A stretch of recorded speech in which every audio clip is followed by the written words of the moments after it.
नमस्कार मित्रांनो. तर ट्रेडिंगमध्ये इंडिकेटरपेक्षा जास्त काही ताकद असेल कोणामध्ये, तर ते म्हणजे कॅन्डल्स. कारण मार्केट आधी कॅन्डलमध्ये बोलतं आणि नंतर मूव्ह देतं. एका कॅन्डलमध्ये बायरची ताकद, सेलरची भीती, ट्रॅप मॅनिप्युलेशन सगळं लपलेलं असतं. पण प्रॉब्लेम काय आहे माहिती आहे? बहुतेक लोक कॅन्डल्स फक्त रंगाने बघतात. म्हणजे लाल दिसलं की सेल करा, हिरवी दिसली की बाय करा. पण असं चालतं का? असं नाही चालत. पण प्रोफेशनल ट्रेडर्स कॅन्डल्स मागची सायकॉलॉजी रीड करायला शिकलेले असतात. असे भरपूर वर्षांमध्ये भरपूर वेळ देऊन प्राइस ॲक्शन रीड करायला शिकलेले असतात. आणि आजच्या या व्हिडिओमध्ये आपण शिकणार आहोत डिफरंट टाईप्स ऑफ कॅन्डल्स आणि त्या कॅन्डल मार्केटमध्ये नेमके काय सांगतात. तर हे आपण आज या व्हिडिओमध्ये बघणार आहोत. आणि मी तुम्हाला हे एवढं सोपं करून सांगणार आहे की हा व्हिडिओ पाहिल्यानंतर चार्ट स्वतः तुम्हाला बोलताना दिसेल. सो मेक शुअर व्हिडिओ शेवटपर्यंत बघा, कारण शेवटी मी सांगणार आहे कॅन्डल्स वापरून एंट्री कशी घ्यायची आणि कोणत्या कॅन्डल्सवर कधीच ब्लाइंड टेस्ट करायचा नाही. तर चला मग सुरू करूयात. तर मेजॉरिटीली मी आता गेले 5-6 वर्ष झाले ट्रेड करतोय आणि एवढ्या 5-6 वर्षात मेजरली मला 3 टाईपचे कॅन्डल्स एक दिसतात. एक पहिली म्हणजे ती आहे स्ट्रॉंग बॉडी कॅन्डल, म्हणजेच एलिफंट कॅन्डल म्हणतो आपण त्याला. दुसरी म्हणजे हॅमर कॅन्डल, ते तर सगळ्या तुम्हाला माहितीच असेल. आणि हे तुम्हाला मी पुढे देखील डिटेलमध्ये सांगणार आहे, सो काळजी करू नका. आणि तिसरी म्हणजे हे बघा डोजी. तर सगळ्यात पहिले येते मारुबोजू कॅन्डल. आता मारुबोजू कॅन्डल म्हणजे काय, तुम्हाला हे चित्र बघूनच समजत असेल की जी कॅन्डल एकदम स्ट्रॉंग दिसतीये.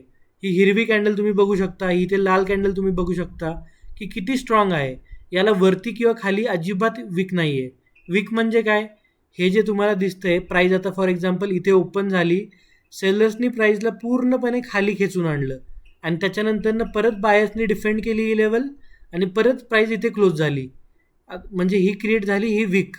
इथे सेलर्स आणि बायर्सचा फाईट दिसतीये. पण अशा कॅन्डल्समध्ये फाईट अजिबात नाही आहे. असं क्लिअर दिसतंय की एक पार्टी खूप स्ट्रॉंग आहे. तर आपण बघूयात लाईव्ह चार्टमध्ये. आता हा आहे बँक निफ्टीचा चार्ट 30 मिनिटचा. तर इथे तुम्ही बघू शकता की या ज्या कॅन्डल्स दिसत आहेत तुम्हाला, हे स्ट्रॉंग कॅन्डल, ही स्ट्रॉंग कॅन्डल, एलिफंट कॅन्डल, हे इकडे स्ट्रॉंग कॅन्डल आहे, हे इथे स्ट्रॉंग कॅन्डल आहे, या सगळ्या मारुबोजू कॅन्डल आहेत. तर जर ग्रीन कॅन्डल बनली आहे स्ट्रॉंग कॅन्डल, तर ती बुलिश स्ट्रेंथ असते. आणि जर लाल कॅन्डल बनली आहे तर ती बिअरिश स्ट्रेंथ असते. पण आता जनरली न्यूबीज काय करतात, फक्त एक कॅन्डल बघायची, चला लाल कॅन्डल स्ट्रॉंग बनली आहे तिथे सेल करूयात आपण. एवढं सोपं नसतं. कारण तुम्हाला याच्यासोबत अजून 2-3 रिझन पण व्हॅलिड पाहिजेत की इथे सेलर्स का म्हणून ॲक्टिव्ह होतील, त्याच्यामागे काहीतरी रिझन आहे का. फक्त लाल कॅन्डल बनली आणि मग तुम्ही सेल करताय, एवढं सोपं नसतं पैसे बनवणं मार्केटमध्ये. तर त्याच्यामुळे तुम्हाला मी आज सांगणार आहे की नक्की चार्ट ट्रेडिंग करायची कशी आणि कॅन्डल्स नक्की कॅन्डलसोबत अजून काय गोष्टी बघायच्या. तर इथे तुम्हाला भरपूर उदाहरणं दिसतील की काही ठिकाणी ट्रेड चाललाय, काही ठिकाणी नाही चाललाय. आता इथे तुम्ही जर सेल केलं असतं तर इथे तुमचा स्टॉप लॉस हिट झाला असता. इथे खूपच मोठी कॅन्डल बनली होती आणि इथे बायर्सनी डिफेंड केली ही लेवल. इकडे देखील बघू शकता की ही स्ट्रॉंग कॅन्डल बनली, बायर्सनी ही लेवल डिफेंड केली आहे. सेम इथे ही देखील मारुबोजी होती, ही पण मारुबोजी होती. पण इथे सेलरचा स्टॉप लॉस हिट झाला आहे इकडे आणि या बायर्सनी इथे प्राईजला वरती खेचून घेऊन गेले. तर काही ठिकाणी ही प्रोबॅबिलिटी जास्त असते काम करायची, काही ठिकाणी खूपच कमी असते. तर ती कशी असते हे तुम्ही एंड व्हिडिओला तोपर्यंत बनून राहा, कारण मी तेव्हा तुम्हाला सांगणार आहे की कॅन्डलसोबत अजून कुठल्या गोष्टी बघायच्या असतात. तर एलिफंट कॅन्डलची तुम्हाला आता आयडिया आलीच असेल की ते नक्की काय असते आणि त्याचा सिग्निफिकन्स काय आहे. इथे तुम्ही बघू शकता ही छोटीशी एलिफंट कॅन्डल बनली आहे, याला खाली वरती अजिबात वीक नाही आहे. पण याच्यानंतरनं किती मोठी अपमूव्ह आली आहे. इथे देखील बघू शकता ही इथे खूप मोठी अशी एलिफंट कॅन्डल बनली आहे, पण याच्यानंतरनं फॉलोअप आलाच नाही आहे. तर अशा भरपूर एक्झाम्पल्स तुम्हाला बघायला भेटतील. पण आतासाठी तुम्ही फक्त कन्सेप्ट क्लिअर करा की एलिफंट कॅन्डल, मारुबोजू कॅन्डल असते काय. तर आय होप ही मारुबोजू कॅन्डल क्लिअर असेल की काय आहे काय. आता आपण जाऊयात नेक्स्ट कॅन्डलवर. नेक्स्ट कॅन्डल आहे हॅमर कॅन्डल आणि बिअरिशमध्ये याला म्हणतात शूटिंग स्टार. इथे हॅमर लिहिले, पण बिअरिशमध्ये शूटिंग स्टार देखील म्हणू शकतात. त्याला काय म्हणतात, त्याचं नाव काय ते इम्पॉर्टंट नाही आहे. ते नक्की मार्केटमध्ये काम कसं करतं आणि त्याच्यातून आपण पैसे कसे कमवू शकतो ते जाणून घेणं महत्त्वाचं आहे. सो नावामध्ये काय ठेवलं नाही आहे, तुम्ही फक्त त्याच्या मागची अंडरस्टँडिंग समजून घ्या. की चला बुलिशमध्ये आता हॅमरचे आपण एक्झाम्पल शोधूयात. आता बुलिशचं जर हॅमर बघायला घेतलं तर इथे तुम्हाला दिसतंय हॅमर बनलं आहे. आता हॅमर नक्की बघायचा कुठे? जेव्हा मार्केट डाऊन ट्रेंडमध्ये चालू आहे असं, आणि इथे तुम्हाला कुठेतरी एक बुलिश हॅमर दिसतोय, तर हे आहे एक बुलिश सिग्नल. आणि इथे असा हॅमर बनला म्हणजे तुम्ही इथे स्टॉप लॉस ठेवून इथे एंट्री करू शकता. हे आहे टेक्स्टबुक डेफिनेशन. तर इथे तुम्ही बघू शकता, इथे एक हॅमर बनला आहे आणि हॅमर नंतर फॉलोअप देखील आला आहे. अपमूव देखील भेटली आहे तुम्हाला अराऊंड 300 पॉईंटची. तर अजून एक्झाम्पल बघूयात आपण. इथे देखील तुम्ही बघू शकता एक मस्त सुंदर हॅमर बनला आहे, याच्यानंतर खूप मोठी अपमूव आली आहे. परत अजून हॅमर्सचे कॅन्डल जर बघायला गेले, एक्झाम्पल्स जर बघितले तर आपण बघू शकता हे एक परफेक्ट एक्झाम्पल आहे बघा. इथे तुम्ही बघू शकता परफेक्ट हॅमर बनला आहे, जसा टेक्स्टबुकमध्ये पिक्चरमध्ये दाखवतात एकदम तसा. छोटासा स्टॉप लॉस आणि त्याच्यानंतर अपमूव किती आली आहे ते बघा 1200 पॉईंटची. तर पण हे तुम्हाला तुम्ही जर लाईव्ह मार्केटमध्ये बघायला गेलं तर ते एवढं सोपं नसणार आहे की फक्त हॅमर बघितला आहे आणि ते लगेच एवढी मोठी मूव्ह दिली आहे. कारण ते एवढं सोपं नसतं. कारण हॅमर तर इथे पण म्हणलं आहे, हॅमर इकडे पण म्हणलं आहे, हे स्पिनिंग टॉप आहे, हॅमर इकडे पण म्हणलं आहे. असं भरपूर ठिकाणी हॅमर बनतो. पण तुम्हाला कुठल्या हॅमरवर एंट्री करायची आणि कुठल्यावर नाही करायची हे तुम्हाला विथ टाईम असं हळूहळू प्राईज ॲक्शनसोबत आणि अजून 2 गोष्टी काही बघायच्या ते सांगितल्यानंतरच क्लिअर होईल. तर हे आहे हॅमर. आणि याचंच रिव्हर्स म्हटलं तर काय, शूटिंग स्टार. शूटिंग स्टार म्हणजे काय? Inverted hammer. म्हणजे जर हॅमरला उलटं केलं आणि हे असं काहीतरी म्हणलं तर त्याला म्हणतात शूटिंग स्टार किंवा इन्व्हर्टेड हॅमर. शूटिंग स्टार असं textbook definition wise shooting star आहे. तर इथे तुम्ही बघू शकता, हे बघा, इथे तुम्ही बघू शकता की इन्व्हर्टेड हॅमर बनला, सॉरी शूटिंग स्टार बनला आणि त्याच्यानंतरनं सुंदर डाऊन मूव्ह आली आहे. याचा अर्थ काय होतो की बायर्सने प्राईज असा प्रिव्हियस ट्रेंड आला आणि त्याच्यानंतरने बायर्सनी प्राईजला वरती घेऊन जायचं ट्राय केलं, बट सेलर्सने हा एरिया डिफेंड केला आणि प्राईजला परत खाली फेकलं. आणि जिथून बायर्सनी मूव्ह चालू केली होती म्हणजे एक्झॅक्टली या पॉईंटवरून परत तिथे आणून ठेवली. म्हणजे बायर्स कुठेतरी वीक पडतायत आणि इथून डाऊन मूव्ह याचे चान्सेस वाढलेत. याचा अर्थ एवढाच. तर इन्व्हर्टेड हॅमर इथे तुम्ही बघू शकता एक्झाम्पल भेटले. इथे सुरुवातीलाच मॉर्निंग मार्केट ओपनलाच इथे एक शूटिंग स्टार बनला आहे. परत अजून कुठे बघू शकता, अजून आपण जरा एक्झाम्पल बघूयात शूटिंग स्टारचे. तर इकडे बनला आहे सेकंड कॅन्डल, तुम्ही इथे बघू शकता. याच्यानंतर थोडीशी डाऊन मूव्ह आली आहे. तर हे होतं शूटिंग स्टार आणि बुलिश हॅमर. तर आय होप तुम्हाला क्लिअर झालं असेल की बुलिश हॅमर आणि शूटिंग स्टार कसे आयडेंटिफाय करायचे. तर तिसरी आणि शेवटची कॅन्डल म्हणजे डोजी.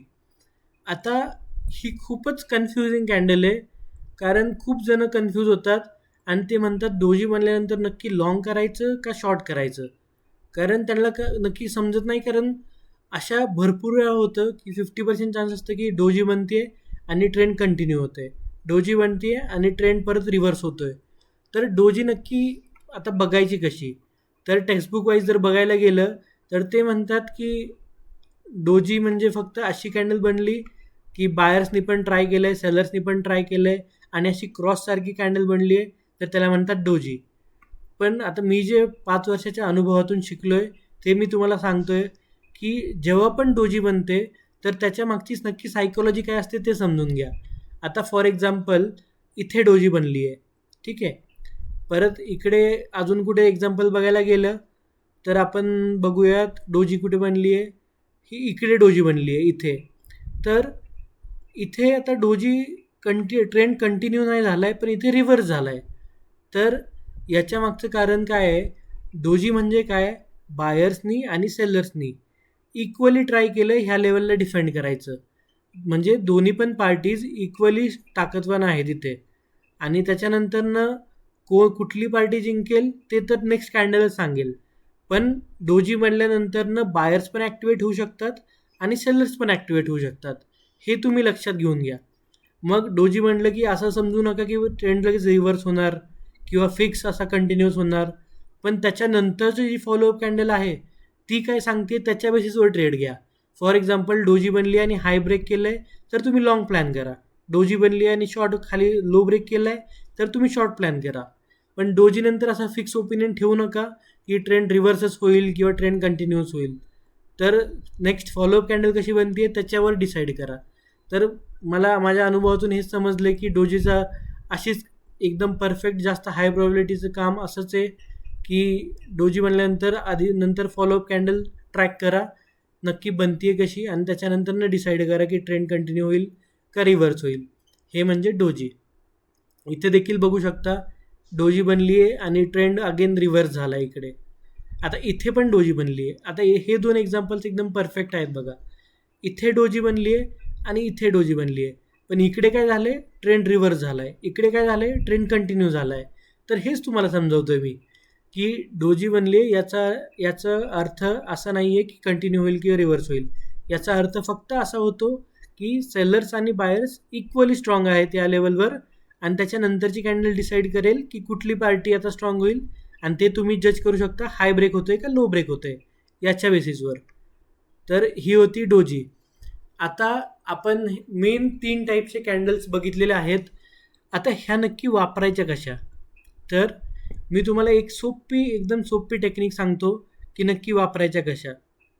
तर जेव्हा पण तुम्ही कॅन्डलस्टिक बघाल, सपोज तुम्ही जर हॅमरवर ट्रेड करताय किंवा तुम्ही स्ट्रॉंग बॉडी कॅन्डल एलिफंट कॅन्डलवर ट्रेड करताय किंवा डोजीवर कमी काम करताय, तर एकच गोष्ट लक्षात ठेवा की या रिझनसोबत तुमच्या ट्रेडमागे अजून 1 किंवा 2 रिझन असले पाहिजेत. म्हणजे काय? चला आपण उदाहरणं घेऊन समजूयात नक्की मी माझं म्हणायचं काय आहे मला. तर आता इथे तुम्ही बघू शकता, आजचीच गोष्ट घ्या. आज आहे 18. तर 18 मेची गोष्ट करू आपण की हे बनली स्ट्रॉंग बॉडी कॅन्डल आणि इथे बनली डोजी. तर आता या डोजी मागे ट्रेड करायचा कसा? तर इथे शॉर्ट करायचं का लॉंग करायचं? तर याच्या मागचं बायस काय बनवू शकतो आपण? आता हे हाइंडसाईटमध्ये बनवतो आहे आपण, म्हणजे ऑलरेडी प्राईस ॲक्शन होऊन गेली आहे, पण मी तुम्हाला समजवण्यासाठी सांगतो आहे की आता याच्या मागचं अजून 1-2 रिझन काय असू शकतात. फॉर एक्झाम्पल हे 53,000 राऊंड नंबर आहे आणि प्राईस एकदम या इम्पॉर्टंट रेजिस्टन्स झोनच्या खाली ट्रेड करते आहे. म्हणजेच हा 2 दिवसाचा हा स्विंग असा प्रिव्हियस लो होता आणि याच्यानंतरच खाली मार्केट ओपन झालं आहे आणि याच्या खाली ट्रेड करत होतं इकडे. मग 2 गोष्टी होऊ शकतात. आता सकाळी जेव्हा मार्केट इथे ओपन झालं तर सेलर्स एकदम स्ट्रॉंग दिसले आणि त्याच्यानंतरनं काय झालं, इथे एक असं डोजी टाईप असं कॅन्डल बनली. त्याच्यानंतरनं परत सेलर्सनी ट्राय केलं, बट इथे तुम्हाला काय दिसतंय, सेलर्स स्ट्रॉंग आहेत का वीक आहेत? इथे वीक आहेत, कारण इथे खाली एक वीक बनली आहे. हे तुम्ही वीक बघू शकता इकडे. तर इथे तुम्हाला क्लिअर झालं की भले आता सेलर्सनी गॅप डाऊन केलं आहे, पण आता या लेवलला सेलर्स एवढे स्ट्रॉंग दिसत नाही आहेत. हे होतं फर्स्ट कन्फर्मेशन की इथे वीक सेलिंग कॅन्डल्स बनत आहेत. आणि इकडे नंतरनं बनली डोजी आणि हे 53,000 राऊंड नंबर देखील आहे. म्हणजे इथे सेलर्सला ट्रॅप व्हायचे चान्सेस आहेत. का? कारण ही एक इम्पॉर्टंट लेवल आहे आणि सेलर्स पण इथे कॅन्डल्समध्ये वीक दिसत आहेत. आता हे झाले आपले ॲडिशनल 2 कारणं. मग आपण इथे प्लॅन करू शकतो लॉंग एंट्री. आता ही डोजी बनल्यानंतरनं आपण लॉंग एंट्री लगेच नाही करायची आहे, थोडं वेट करायचे की या डोजीचा हाय ब्रेक होऊ द्या. माईट बी सेलर्स परत इथे ॲक्टिव्ह होतील आणि इथून परत डाऊन मूव्ह कंटिन्यू होईल. मग त्याच्यासाठी वेट करायचे की ही हाय ब्रेक होऊन द्यायचं आणि त्याच्यानंतरनं आपण इथे एंट्री घ्यायची, स्टॉप लॉस ठेवायचा डोजीच्या खाली. तर अशा प्रकारे आपण ट्रेड करू शकतो कॅन्डलस्टिक टाईप्सला. हे झालं डोजीचं एक्झाम्पल. तर आपण याच्यामध्ये काय बघितलं, फक्त ॲडिशनल 2 कारण बघितले. जर आपण कुठे कॅन्डलस्टिक टाईप बघतोय की डोजी बनली आहे, हॅमर बनलं आहे, एलिफंट कॅन्डल बनली आहे, तर त्याच्यासोबत मी फक्त म्हणतोय की ॲडिशनल अजून 2 कारणं बघा. मग 2 कारणांमध्ये माईट बी ते राऊंड नंबर असू शकतो किंवा एखादा प्रिव्हियस डे हाय लो असू शकतो किंवा हायर टाईम फ्रेमवरचा रेजिस्टन्स सपोर्ट झोन असू शकतो किंवा काही पण असू शकतं. एक अजून पण 2 कारणं ॲडिशनल कारणं. मग असे तुम्ही ॲडिशनल 2 कारणं अजून तुमच्या फेवरमध्ये असतील तर त्याच्या अकॉर्डिंग तुम्ही ट्रेड करा. रँडमली फक्त इकडे स्ट्रॉंग कॅन्डल बनली आहे, चला इथे बाय करू, इकडे स्पिनिंग टॉप बनलं आहे, इथे डोजी बनली आहे, चला इथे शॉर्ट करू, असं नका करू. जर तुम्ही असा ट्रेड केलं तर डेफिनेटली प्रोबॅबिलिटी तुमच्या अगेन्स्ट जाणार आहे आणि तुमचा स्टॉप लॉस हिट होणार आहे. तर इथे पण तुम्ही बघू शकता आजच्या किती असं सुंदर एक्झाम्पल बनले. हे बघा तुम्ही, हे प्रिव्हियस रेजिस्टन्स झोन होता. आता डोजी तर इथे पण बनली, डोजी इकडे पण बनली, पण इथल्या डोजीमध्ये आपला स्टॉप लॉस हिट झाला. इथे लो ब्रेक केलं होतं, इथे आपण शॉर्ट केलं असतं आणि आपला स्टॉप लॉस हिट झाला असता इकडे. पण इकडे प्रिव्हियस रेजिस्टन्स झोन होता, इथे त्यांनी टच केलं आणि इकडे डोजी बनली, तर इथे बरोबर डाऊन मूव्ह आली आहे. तर माझं म्हणणं हेच आहे की कॅन्डलस्टिक टाईपसोबत तुम्ही अजून ॲडिशनल 2 कारणं शोधा ट्रेड मागे, आणि मग तुम्ही असं ॲज अ सपोर्ट कॅन्डलस्टिक टाईपला वापरा, कॅन्डलस्टिक पॅटर्नला वापरा. मग प्रोबॅबिलिटी तुमच्या फेवरमध्ये जाईल आणि मग प्रॉफिटेबिलिटीचे चान्सेस तुमचे अजून वाढतील. तर 5-6 वर्षाच्या अनुभवामध्ये मला हेच समजलं आहे की कुठला पण ट्रेड चालायला फक्त ब्लॅक अँड व्हाईट असं एकच कारण गरजेचं नसतं. असे 2-3 कारणं किंवा काहीतरी अजून तुमची चांगली स्टोरी बनती आहे, एक पार्टी वीक होती आहे, मग इथं डोजी बनली आहे, परत हे इम्पॉर्टंट लेवल पण आहे, इथे प्रिव्हियस रेजिस्टन्सच्या खाली ट्रेड करते, जस्ट याच्या खालीच ट्रेड करते, म्हणजे हे जे सेलर्स आलेत यांचे ट्रॅप होण्याचे चान्सेस पण वाढले. मग हे पण झालं आहे की ॲडिशनल कारण. मग असे तुम्ही तुमच्या ट्रेडमागे अजून 1-2 कारणं शोधा, आणि मग प्लस हे तिसरं कारण असू शकतं की इथे एक कॅन्डलस्टिक टाईप कॅन्डलस्टिक पॅटर्न बनलं आहे. तर असं तुम्ही कॅन्डलस्टिक टाईप वापरले, पॅटर्न वापरले, तर तुम्ही प्रॉफिटेबल होण्यामागेचे टाईम खूप कमी होऊ शकतो आणि मग तुमचे ट्रेड असे चांगले चालतील. तर असा होता आजचा व्हिडिओ. आय होप तुम्हाला आवडला असेल. तर इथून पुढे फक्त तुम्ही एक गोष्ट लक्षात ठेवली तरी चालेल की कॅन्डलस्टिक पॅटर्नसोबत अजून ॲडिशनल 2 कारणं शोधा त्या ट्रेड मागे, आणि मग त्या लोकेशनला ट्रेड तुम्ही पंच करा. एवढं जरी शिकलात तरी पुरेसं आहे या व्हिडिओमधून. तर व्हिडिओ आवडला असेल तर लाईक करा, चॅनलला सबस्क्राईब करा, आणि तोपर्यंत ट्रेड करत राहा, रिस्क मॅनेज करत राहा. धन्यवाद.